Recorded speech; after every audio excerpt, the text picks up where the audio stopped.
Hey everyone. So for the compliance call today, we talked about the do not call list, and I was going to just share the video that I made then, but I realized I had a couple of mistakes, one on the form and one of how I showed how to find the phone number. So I'm just going to redo a video here and send that out so that everybody has the right way and knows how to go about doing it. So contained in the body of the email, I will have a link that will take you to our do not call list.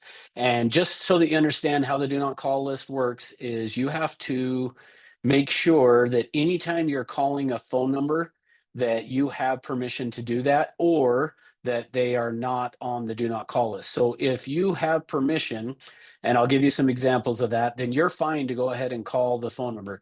And an example of being okay to call the phone number would be if somebody signs up on your website, so they've given you a phone number on your website, you are okay to make a phone call to them from that number that they sign up on the website. But occasionally they put a bad phone number on there, and sometimes what agents will do is go out and search to find a different phone number for that same person, either by their email address or by their name. And just know if you do that, you've got to scrub that phone number against the do not call list. Now, it used to be that you could go to donotcall.gov and you could put in a phone number to see if it was on the do not call list, but I cannot figure out how to do that. So if somebody knows a different way to do that, please let me know and I'll send that out to everyone else. But my understanding, the way that it works now is we have to download that list, which I've done. And then every 30 days, I have to go in and get an update so that I can download the updated phone numbers since the last 30 days when they posted that. And so I do that every 30 days and put those phone numbers on there for you to check. The other thing, just to make sure everyone is aware of, is sometimes people will say, well, if it's a for sale by owner and they're advertising, then I'm okay to call them without checking the do not call list. And that is actually not necessarily true.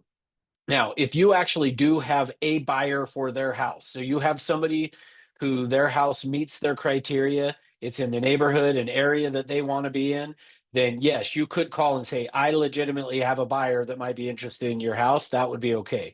But if you're calling them for the purpose of trying to get a listing from them, of you going out to list their house, you do still need to check that against the do not call list. Same with expired listings. You would need to check against the do not call list as well. If you're doing just listed, just sold, you've got to check those against the do not call list. So just as a reminder that you've got to do that. So now where do you do it? And so that's what I'm going to show you next. So let me get this pulled up here, and included in the email that I am sending out will have this list. So this is our Century 21 Everest do not call register. And so this is where I update the phone numbers and have them put in each time. So if you're wanting to come in and scrub to check a phone number to see if you can call it, the way you're going to do that is you're going to go to the link that I put in the email that this video came out to you on. And then once you have landed on this page here, you're going to come up here to edit, and then you'll have a find and replace right here. Now, when you get to this find and replace, you're going to then type in the phone number. So I'll just put in my phone number, 556-4441, and then I'm going to click find. What it's going to do is it's going to go out and search. Now, you'll notice that it brought up and it shows my number being on there twice. So there are two tabs down here that you would want to check against. And if you use this edit, find and replace, it will automatically search both of those tabs. So you don't need to do it twice. You just do it one time, go to edit, find and replace. So what's the difference between the two? The difference is this list is going to be anybody that is registered on the do not call list should be contained on this list.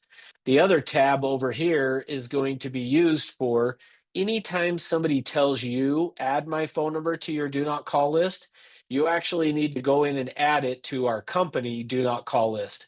And the way that you do that is I will have a link included with this video on the email as well, is there is a form that I have created that is a Google form. And what you will do is you'll go into the form, and then right here it asks for the phone number and it says that it is a required. So you'll put in a phone number down here where it has short answer. It does have a spot for the name, which you can put in, but that is not required. The phone number is required, and you'll just put it into the short answer, and then you'll hit send or enter, and that will then add that phone number to our do not call list right here. So anyway, just a reminder to you guys, we're going to be sending this out probably every 6 months or so, just as a reminder of, hey, here's how you check the do not call list. Here's how you add phone numbers to the do not call list. And as long as you're doing that, you should be safe and not have any issues with somebody coming back saying that you did not have the right to call them. If you have any questions on that, need additional help with anything, just please contact Jason or I, and we're happy to help you through it. Have an outstanding day.